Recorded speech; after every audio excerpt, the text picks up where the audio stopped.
자, 안녕하세요. 안녕하세요. 안녕하세요. 뾰뾰뾰뾰 12강 3점 갑시다. 하하하하하. 하하하.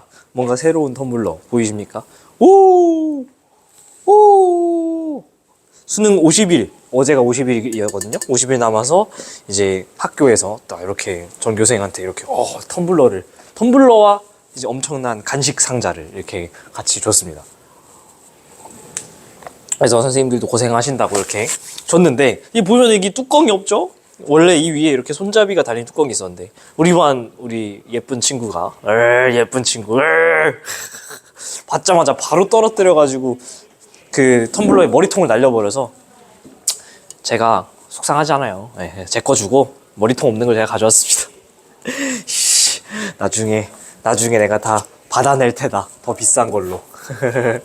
자, 갑시다. 그래서 1번부터 답은 켜놓고 해야죠. 혹시 제가 또 잘못 풀 수도 있으니까. 1번. 그림은 별의 중심 온도에 따른 핵융합 반응의 에너지 생성률인데요. 딱 보자마자 여러분이 그 모양으로 바로 알아주셔야 되죠. 뭐냐면은 요거 가가 이제 PP 반응에 의한 거고, 그죠? 그 다음에 이렇게 나가 CNO 반응에 의한 거다. 이 교점 정도의 온도 알고 있어야 된다고 했었죠. X축이 온도니까 1800만 켈빈 정도 됩니다. 태양의 중심부 온도는 얼마죠? 그렇지, 1500만 켈빈 외워주셔야 되는 거예요. 그러니까 태양의 중심부에서는 요 정도 1500만 켈빈. 그러니까 태양 내부에서는 뭐가 더 우세하죠? 알고 계신 것처럼 PP가 CNO보다 더 우세합니다. 그러면은 태양의 중심에는 CNO가 생겨요, 안 생겨요? 생기긴 생긴다라는 거예요. 생기긴 생기는데 요거를 약간 바꾸면은 기출문제에서 여러분이 대답을 잘 못하는 경우가 있었죠. 예를 들면 질문을 이렇게 바꾸는 거죠. 실제 기출선지입니다. 태양 핵 내부에 탄소가 존재한다. OX. 이거 O라는 거예요. 왜냐하면 CNO 반응이 일어나고 있다는 거는 당연히 탄소가 있으니까 CNO 반응에 C가 있는 거고요. 마찬가지로 N, 질소가 존재한다라고 문제를 바꿔도 동일하고요. O, 산소가 존재한다라고 얘기를 바꿔도 맞는 말입니다. 그죠? 그래서 이렇게 그 교점이 되는 온도 1800만 켈빈 여기랑 그리고 태양의 온도 꼭 아셔야 되고요. 여기 혼자서 싹 빠져있는 이 친구, 얘는 뭘까요? 얘는 헬륨 핵융합 반응하는 그래프죠. 그러면은 PP랑 CNO는 뭡니까? PP랑 CNO는 둘 다 수소 핵융합 반응이에요. 수소 핵융합. 수소 핵융합 반응은 뭘 써서 뭘 만든다? 뭐뭐 핵융합은 뭐뭐가 재료인 겁니다. 수소를 써서 헬륨을 만듭니다. 그 다음 그럼 헬륨 핵융합은 뭐뭐 핵융합. 헬륨 핵융합이니까 헬륨이 재료고 핵호. 그 다음 단계에는 탄소를 다시 꼬리 물기 위해서 탄소항 핵융합은 시네마. 정도까지는 여러분이 외워주셔야 됩니다. 뚜루루루 가서 별의 중심에서 어디까지 만들어질 수 있다? 바로 철. 그럼 철보다 무거운 원소들은 어떻게 만들어진다? 초신성, 폭발. 다 두루룩 나오셔야 되는 거고요. 끝났죠? 가는 CNO 순환 반응이냐? 가는 색깔이 너무 시뻘개서. 가는 CNO 순환 반응이냐? 어때요? 가는 PP 반응이죠. 아니고. 태양의 중심부 온도는 T0보다 낮냐? 우리 T0는 1800만 켈빈. 태양 중심부는 1500만 켈빈 외워주고 있어야 되는 거, 동그라미. 그리고 태양과 질량이 같은 별이 진화를 할 때, 그러니까 딱 1500만 켈빈 정도에 걸리겠죠. 중심핵 온도가. 이때 중심부에서 나가 일어나는 시간, 즉 CNO 순환 반응이 일어나는 시간, 즉 중심부에서 수소 핵융합 반응을 하는 시간, 즉 주계열성에 머무르는 시간은 다가 일어나는 시간보다 짧냐? 헬륨 핵융합 반응은 뭐냐면은 주계열 단계 이후에 거성으로 진화해서 그 단계죠. 근데 우리는 알고 있습니다. 주계열 단계는 별의 인생이 몇 퍼? 그쵸. 약 90% 가까이를 보내는 거기 때문에 주계열성이 일어나는 시간이 무조건 더 길죠. 그죠? 주계열성이 가장 길다. 답은 2번. 됐죠? 그래서 1번 쉽게 마무리할 수 있고요. 2번 갑시다. 자, 그림. 가나는 질량이 다른.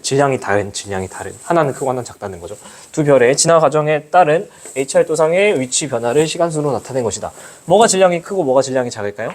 여기서 엄청나게 주계열성에서 엄청나게 광도가 크고 표면도 높은 데서 시작하는 애가 당연히 질량이 훨씬 더 큰 애겠죠. 그러니까 얘가 왕질량, 얘가 작은 질량. 그러면 어떤 차이가 있을까요? 속도가 얘가 훨씬 빠르겠죠. 속도가 굉장히 빠르게 진행이 될 거라는 거. 그래서 아니나 다를까? A0에서 슝슝슝슝해서 A4까지 가는데 걸린 시간이 당연히 더 길 수밖에 없다. 저 녀석이 질량이 훨씬 크니까 슝 가버리죠. 가나에서 모두 별의 반지름이 감소하는 구간이 존재하느냐? 우리가 HR도 간단하게 생각해 보시면은 외우고 있진 않겠지만은 슝슈릉 기본적으로 반지름은 완전 간단한 이 개념 강의에서 다 설명했으니까 제가 또 설명하진 않을게요. 기본적으로 반지름은 오른쪽 위로 가면은 커지고 왼쪽 아래로 가면은 작아진다라는 거 공부를 했어요. 그래서 오른쪽 위로 가면은 커지고 요 정도 구간에서는 커지는 거죠. 색깔을 좀 다른 걸로 해드리면은 A0에서 한 A2까지는 커지겠죠. 근데 여기서 A2에서 A3 올 때는 왼쪽 아래로 내려오니까 반지름이 좀 작아질 겁니다. 이렇게 가면서 다시 커질 거고, 마찬가지로 이렇게 B0, B1, B2 가는 동안 커졌다가 그 다음에 이렇게 갔다가 여기서 좀 이제 작아지겠죠. 이런 식으로 작아지는 등 반지름 선을 여러분이 외우고 있지는 않겠지만 이 정도를 조금 3점짜리니까 알고 계시면 좋을 것 같아요. 개념으로 주계열성 선이 이렇게 있잖아요. 제가 지금 하늘색으로 체크해 놓은 요선 이게 주계열 라인인데, 등반지름 라인은 얘보다 조금 더 이렇게 누웠어요. 이런 식으로 조금 누웠죠. 오케이? 주계열성이 찍혀 있는 것보다 등반지름 선 좀 더 이렇게 누워서 나란하게 써 있습니다. 그러니까 이거를 만약에 인지를 하고 있었으면은 등반지름 선이 이 주계열성보다 좀 더 누워서 이렇게 존재를 하고 당연히 이렇게 가면은 반지름이 커지는 거죠. 그래서 선생님 이거 좀 애매하지 않아요? 아니요, 애매하지 않습니다. 왜냐면은 주계열선보다 더 누운 채로 등반지름 선이 잡히고 이렇게 가면은 반지름이 커지니까 얘보다 당연히 반지름이 더 큰 거죠. 오케이? 그래서 이 정도는 여러분들이 개념 공부를 얼마나 딥하게 했느냐로 충분히 해결이 가능했던 문제고요. 줄어든 부분이 엄연히 존재한다. 됐죠? 그래서 니은 선지가 여러분이 조금 어려웠을 것 같아서 체크는 해두시되, 이런 거를 헷갈려 하시면 아직은 선생님 이거 너무 지엽적인 거 아니에요? 아니고요. 여러분의 개념 부족이다. 명확하게 진단을 내리고 받아들일 건 받아들이셔야 합니다. 동그라미. 그리고 투별은 A4와 B4 단계 이후에 초신성 폭발이 일어나느냐. 초신성 폭발 같은 경우에는 알고 계시겠지만은 질량이 어때야 돼요? 굉장히 커져야 됩니다. 그래서 이 친구들은 일어날 가능성이 좀 있어요. 근데 얘 같은 경우는 정확히 지금 약 태양 정도의 광도랑 태양 정도의 표면 온도를 갖고 있죠. 그러면 표면 온도랑 태양 광도가 둘 다 우리랑 비슷하니까 태양은 초신성 폭발 안 하죠? 그러니까 A4가 안 하기 때문에 B4는 사실 저 주어진 자료만으로는 MS하긴 한데, 그래도 우리가 대답을 해보자면 B0가 탈출하면은 거성이 될까요? 초거성이 될까요? 저랑 공부 열심히 하신 분들이면 초고성이 된다는 거 알아야 됩니다. 왜냐면요, 거성은 약 몇 배 정도 밝다? 그치? 100배에서 10,000배 사이. 여러 번 강조했고요. 초고성 정도는 그치? 10,000배보다도 더 클 때, 그때 초고성이 된다. 근데 이 친구 보시면 지금 이미 광도가 굉장히 높죠? 굉장히 크죠? 그러니까 이 친구는 아마 정체가 초고성이지 않을까 생각하시면 되겠습니다. 답은 기용리 3번 됐죠? 자, 3번 가겠습니다. 약간 조금 변태 같은 문제인데, 그리고 어느 학생이 수소행융합 반응을 통해서 생성되는 에너지 양인데요. 우리가 알고 계시다시피 양성자의 정체는 조금 더 고급스러운 말로 하면은, 그쵸? 이게 그냥 수소죠. 수소핵. 왜냐면은 수소는 이렇게 양성자 하나가 있어서 수소의 정체는 질량수 하나. 양성자 하나, 질량수 하나짜리, 요게 양성자죠. 요게 수소핵이고, 그리고 여기에 이제 전자가 돌아야 수소죠. 요것만 있으면 수소핵이에요, 수소핵. 그래서 이거 하나하나가 지금은 다 수소핵이다. 수소핵. 수소핵이 4개 모이면은 뭐가 되냐면, 4개가 모이면은 질량수 4개짜리. 하지만 양성자는 2개. 그럼 중성자가 2개 합쳐져 있는 헬륨핵이 되는 거죠, 헬륨핵. 이게 바로 수소를 재료로 쓰는 수소핵융합 과정이죠. 수소핵융합 과정. 약 1000만 켈빈이 넘어가줘야 진행되는. 근데 이때 우리가 엄청난 양의 에너지가 나와요. 근데 아무리 우리가 물리학을 안 하시더라도 이 에너지는 이 정도는 알고 있죠. mc제곱. 그러니까 질량이 감소한 만큼 광속의 제곱만큼의 에너지가 튀어나온다. 이게 이제 아인슈타인의 그 유명한 식이잖아요. 그래서 여기서 질량 결속량을 막 이렇게 열심히 계산을 하게 됩니다. 기억, 태양복사 에너지의 근원이 되는 반응, 즉 태양복사 에너지는 주계열성이기 때문에 중심부 수소 핵융합 반응 때문에 생기는 거 알고 계실 거예요. 그래서 기억 동그라미고요. 양성자 4개가 핵융합해서 헬륨 원자핵 하나, 양성자 4개가 해서 헬륨 원자핵 하나 만들어내는 과정인 거 너무나 당연하게 알고 계실 거고요. 그 다음에 디귿, 반응 전후에 약 0.7%의 질량 결손이 나타난다. 제 강의 열심히 들으신 분이면 사실은 계산할 필요 없이 바로 그렇죠 라고 할 수 있을 텐데, 사실 이 0.7이라는 숫자를 기억하고 있는 분이 얼마나 있겠습니까? 그래서 답지에서는 이렇게 해요. 실제로 4.0312를 때려 넣었는데 이후에 0.0286만큼 차이가 나니까 줄어든 양은 4.0312분의 0.0286인데 요거 계산해 보면 거의 딱 0.7 나오거든요. 0.07이 나와야겠다. 그래야지 그쵸? 0.007 이게 나와야지 퍼센트로 바꿨을 때 0.7%니까 계산을 한 번쯤은 해보세요. 한 번쯤은. 근데 저랑 수업 들으신 분들이면은 제가 슈슈슈슈 설명을 다 드렸던 내용이죠. 따라 땅땅땅. 이거 어깨 빠지겠어. 보시면은 우짜. 확대.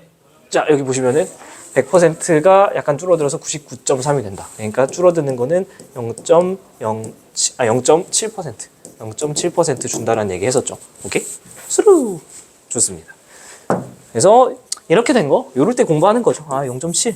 네, 다음에 혹시라도 계산 문제 나오면 시간을 벌겠구나. 그래서 공부하시는 거죠. 답은 5번 했고, 아유, 지우개가 아니고. 자, 4번. 이거 4번도 자료가 괜찮죠. 특히 요 가자료와 나자료를 연계해서 잘 읽으셨는지 궁금하고요. 특히 재밌는 게 이 니은선지죠. 전 니은선지 풀면서 되게 신박하게 잘 풀었다 싶었습니다. 갈게요. 그림 가는 태양 중심으로부터 거리에 따른 기체 압력과 누적 질량 분포를 여러분이 쉽게 생각할 수 있는 건 이거죠. 태양 중심으로부터 멀어지면 당연히 쭉 퇴적이라는 표현이 좀 웃기네요. 누적되는 질량은 늘어날 거라는 거는 쉽게 인지할 수 있어요. 그죠? 그래서 결국에는 반지름 1, 그러니까 끝까지 가면은 누적 질량이 1 돼가지고 모든 질량이 다 누적이 되는 그런 거는 이해가 쉽게 되셨을 것 같아요. 근데 요게 좀 신기하죠. 압력. 근데 압력도 조금만 생각해보면 괜찮다요. 왜냐면은 당연히 지표면에 있으면 반지름으로부터 이렇게 예를 들어 이렇게 지표면에 있으면은 이 별이 나를 누르는 압력은 없잖아요. 여기서 누르는 게 뭐가 있어? 대기압밖에 없지. 태양은 대기압 일단 고려 안 하니까. 근데 예를 들면 이런 데 찍어. 그러면은 압력이 생길 수밖에 없죠. 아까에 비해서. 왜냐면은 요만큼의 층이 나를 누르게 되니까. 그럼 압력이 최대가 되는 지점은 어딜까? 당연히 중심핵이죠. 왜냐면 별의 모든 부분에서 나를 찍어 누를 거니까.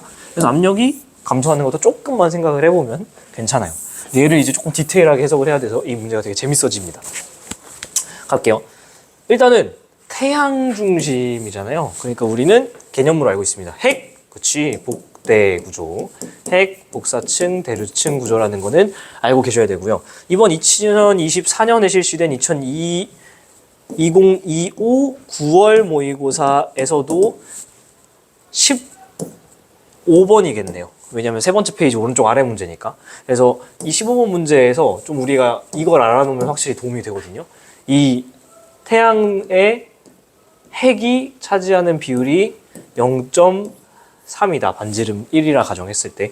물론 저도 이거를 개념 설명할 때 드리긴 했어요. 근데 그 영상 보시면 알 텐데 제가 뭐 여기까지는 외울 필요가 있을까요? 하면서 설명을 하거든요. 근데 이번 9월 모의고사에서 그걸 알아야 좀 확실히 쉽게 풀리는 아이러니한 상황이 생기더라고요. 그래서 좀 미안했어요. 보시면은 여기서 제가 설명은 하거든요. 간단하게. 네. 핵 사이즈 여긴 또 내가 말 안 했네. 0.3. 그래서 설명하면서도 설마 뭐 0.7알까지 알아야 될까? 이 대류층이 차지하는 그 경계가. 근데 0.7을 알면 문제가 쉽게 풀리긴 해요. 근데 이제 0.3, 0.7까지도 우리가 머리 여유가 되면은 기억을 해줘야 될 수도 있겠다라는 생각을 하게 됐습니다. 이번 구모에서. 이번 기회에 또 이렇게 얻어가시면 될 것 같고요. 그래서 어쨌든 0.3, 0.7도 이제는 수능 직전 49일 남았으니까 7의 제곱, 럭키 세븐의 제곱이니까 한번 외워보도록 합시다. 기억! 재밌습니다. 우리가 중심 핵은 0.3만큼까지 차지하고 복사층은 0.7까지 그리고 대류층은 마지막 껍데기 끝까지 해서 차지하게 되죠.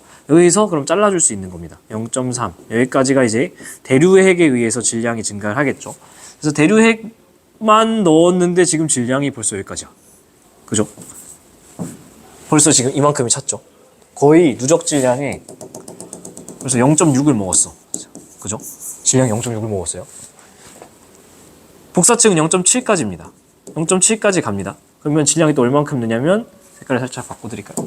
질량이 0.7까지니까 요만큼 늘죠. 그래서 Y축으로 보시면은 거의 지금 1에 근사해서 이만큼이 또 이 이 복사층 때문에 늘게 되죠. 복사층 때문에.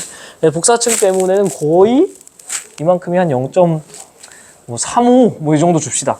그러니까 이미 여기서 복사층 때문에는 한 0.35 정도 늘고요. 대류층의 질량은 거의 없는 거예요. 그래서 대류층의 질량을 보시면은 거의 상승하지 않고, 색깔을 또 살짝 바꿔드리면 대류층은 거의 질량이 없구만. 대류층은 그죠? 거의 뭐 증가가 없습니다. 나머지 대류층은. 그렇게 되기 때문에 차지하는 질량 같은 경우는 이미 대류층에서 확 늘고 그 다음 복사층, 그 다음 대류층이 나서 이렇게 맞는 선지가 됩니다. 니은 선지가 되게 재밌어요. 태양 내부에서 중력의 크기는, 일단 중력의 크기를 물어보고 있습니다. 필요 없으니까 좀 지울게요. 중력의 크기는 중심핵과 니은층의 경계보다, 괄호로 묶고 헷갈리니까, 기역과 니은층의 경계에서 크냐라고 물어보고 있습니다. 지금 기역과 니은층의 경계는 어디냐면은, 기역과 니은층의 경계가 여기 0.7 부근이죠. 여기에서 0.7 부근, 여기에서의 중력의 세기랑 색깔을 다르게, 중심핵과 니은층의 경계, 중심핵과 니은층의 경계면 0.3이죠. 여기서 중력의 크기를 지금 비교하고 있습니다. 저는 사실 여기서 되게 고민을 많이 했거든요. 막 물리학적으로 계산을 하자면 사실 할 수 있어요. 왜냐하면 사이즈가 있고 질량이 있으니까 계산을 하면 사실은 압력을 구하는 거는, 아니 중력을 구하는 건 가능하거든요. 왜냐면은 R제곱분의 MM 해가지고 이렇게 하는 건데, 사실 엄밀히 말하면 얘가 교육과정에서 등장을 하지 않아요. 이거는 G2에서 계산하는 게 등장을 하지. 그러니까 조금 이상한 거야. 그래서 조금 더 고민을 해봤더니, 야, 이거 기가 막힌 풀이가 있더라고요. 중력을 지금 우리가 물어봤잖아요. 중력을 물어봤잖아요. 아이씨, 중력의 크기 비교를 해야 돼. 잘 생각해봐요. 중력을 우리가 계산해서 구한 적은 없지만 중력이 언급이 엄청나게 많이 될 때가 있었어요. 중력이란 힘. 그 힘은 뭐랑 같다? 기체 압력 차에 의한 힘. 이게 무슨 상태죠? 그치? 정역학 평형 상태죠. 이게 유지되고 있는 게 바로 정역학 평형 상태죠. 정역학 평형 상태는 어떤 별들이, 그렇지, 주계열성. 그리고 이 자료는 어떤 자료죠? 태양 자료죠. 그럼 태양은 거꾸로 가는 거야. 태양은 주계열성이니까 정역학 평형 상태일 거고, 그래서 중력과 기체 압력 차에 의한 힘이 같을 거예요. 그럼 결국엔 문제에서 묻는 중력의 크기 비교는 뭐를 비교하는 거랑 똑같이 되는 거냐면 기체 압력 차에 의한 힘을 비교하는 문제랑 똑같아지는 거예요. 근데 우리 손에는 어떤 자료가 지금 있냐면 바로 압력 자료가 있죠. 기체 압력에 의한 자료가 있죠. 그래서 문제가 이렇게 되는 거예요. 중력이 궁금하면 지금 물어보고 있는 이 지점에 좌우라는 표현이 좀 웃기긴 한데, 그 깊이 바로 그 근방의 압력의 차이가 어떤지, 즉 압력 그래프의 압력 그래프의 이 지점에서의 기울기를 물어보게 되는 겁니다. 기울기를. 0.3 지점에서는 지금 압력이 전후로 굉장히 차이가 많이 나죠. 하지만 0.7 같은 경우는 이 압력 그래프를 봤을 때 양쪽에서 거의 차이가 없습니다. 그래서 압력 차에 의한 힘은 이 부분이 더 큰 거죠. 왜냐하면은 0.3 부근에서 압력 차이가 크니까 거기서 힘이 발생하고, 그 힘은 중력과 일치하고 정역학 평형 상태인 태양이니까. 그래서 중력의 크기는 어디가 세냐면은 0.3 지점, 즉 핵과 니은층 경계에서 훨씬 더 세다. 핵과 니은층 경계에서 훨씬 더 크고, 이게 여기서는 작다. 이렇게 풀어주실 수 있는 되게 신박한 선지였습니다. 그래서 이 4번 같은 경우는 저 그래프랑 같이 니은 선지 꼭 체크를 좀 해주세요. 아주 재밌는 문제였습니다. 디귿. 태양 스펙트럼의 흡수선들은 빛이 기역층과 니은층을 통과하는 동안 형성되느냐. 태양 스펙트럼의 흡수선들은 왜 생기죠? 이것도 완전 개념인데. 태양 스펙트럼의 흡수선 어디서 생긴다 했죠? 그치? 제가 개념에서 열심히 말했잖아요. 뭐 계란초밥 얘기하면서. 이건 대기 성분을 보는 거예요. 대기 성분. 그러니까 기역과 니은층, 요 대류층과 복사층의 경계에서 나오는 거는 말도 안 되는 소리고요. 그 태양의 대기에서 나오는 거를 보는 겁니다. 답은 1번. 4번 문제 굉장히 괜찮죠? 그래서 4번 문제는 꼭 체크를 해놓으시면 좋겠고요. 자, 5번 가겠습니다. 순서대로 주계열 단계 이후의 질량은 태양이랑 비슷한 별의 진화 과정을 보는 건데요. 뭐 이거는 그냥 심플하게 딱 바로바로 가죠. 처음에 주계열이 끝나면은 중심에 뭐만 남아요?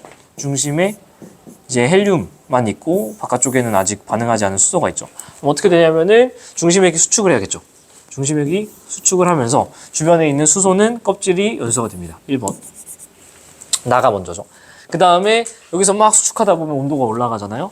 중심에 있는 헬륨이 핵융합 반응을 하기 시작합니다. 2번. 그죠? 그 다음에 얘네들이 쭉 수축하면서 바깥은 빡 팽창하면서 비교적 일정하게 유지되면서 중심액에서는 수소 핵융합이, 바깥쪽에서는 수소 껍질 연소가 일어나게 됩니다. 그죠? 그 다음에 얘가 쭉 이제 그러면은 어떻게 될 거냐면 색깔 바꿔서 헬륨 핵융합 반응이 시작했으니까 흐해, 해코 여기서 탄소랑 산소를 만들고 있겠죠. 그럼 어느 순간 얘를 다 써서 얘를 다 만들었을 거잖아요. 그러면 이제 다시 또 이 탄소, 산소, 핵이 수축합니다. 그러면은 바깥에 아까 껍질 연소해가지고 헬륨이 됐던 이 녀석이 다시 껍질 연소를 하게 되죠. 4번. 그리고 이게 계속해서 반복되면서 결국에는 별이 진동하며 내부 물질을 날려버리고, 그리고 뭐가 되는 거냐면 행성상 성운, 가운데 남은 건 백색 외성이 되는 거죠.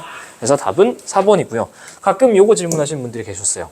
맥동한다는 표현이 지금 연계교재에서 올해는 처음 등장을 하는데, 제가 수업 시간에 말씀드렸었습니다. 맥동이라는 표현은 사실은 잘 등장 안 해요. 하지만은 교육과정, 엄밀히 말하면 교육과정 외인 것 같아요. 근데 EBS 연계교재에는 명확하게 표시가 되어 있습니다. EBS 연계교재, 뭐 수특 같은 데에는 맥동 변경성이라는 용어가 있으니까 사실은 EBS 수특이 있으면 알아야죠. 그래서 이 맥동이라는 거는 개념 영상 다시 보시면 좋겠습니다. 막 바깥에서 막 뿜빰 하면서 물질을 날려보내는, 그러다가 이제 행성상 성운이 되는 거죠. 가운데는 백색 외성. 좋습니다. 그래서 전자칠판 적응이 슬슬 되니까 되게 괜찮은 것 같네요. 제가 보기에 화면이 너무 커서 여러분 입장에서는 스크린을 이렇게 보는 느낌이라 생각하면 돼요. 약간 그 어지러운 거 빼고는 괜찮습니다. 자, 마지막 문제 가기 전에 한 입만 마시고.